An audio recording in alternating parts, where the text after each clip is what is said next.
Hi, everyone. Welcome back to my podcast. Today's topic will be disrupting the status quo. So, I chose to talk about something I do in my personal life that disrupts the status quo, which is I refuse to be silenced or to stay quiet when there's a social issue brought up and I don't agree with what is being said.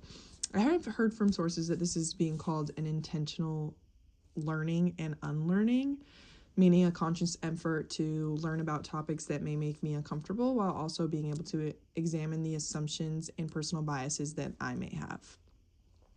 This could also mean when a conversation that may be uncomfortable to disagree with, I'll still disagree and state my opinion on the topic in a respectful and honest opinion. I push against stereotypes and assumptions that are made instead of choosing to stay quiet to avoid confrontation or keep the peace. I believe that this disrupts the hierarchy structures as well as colonial and patriarchal structures as well. When you still stand up for what you believe in, even if the person you are standing up against is in a position of power in comparison to you, you are standing against the power and the hierarchy. This is an issue we see in America a lot, that we believe as Americans that there's only one right way and that is how things were done in the past.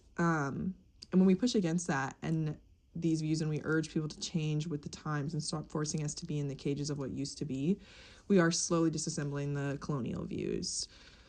For example, I just feel as though we're in a time and age where we're forever evolving and there's a lot of different changes. And if we try and stick to the American view in some aspect or what we believe America should look like, then we're just giving in to the structure that's already built and that's supposed to keep us within these small little boxes.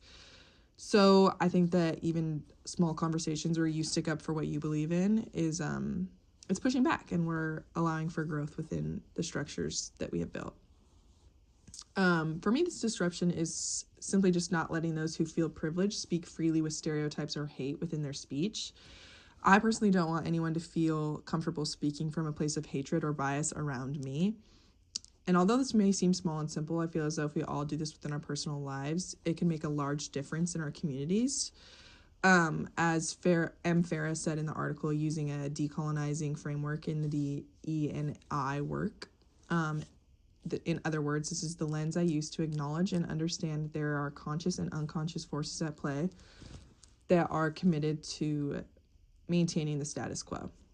So with doing this, I hope that those around me become more conscious of their actions that play into the structures that we are trying to disassemble.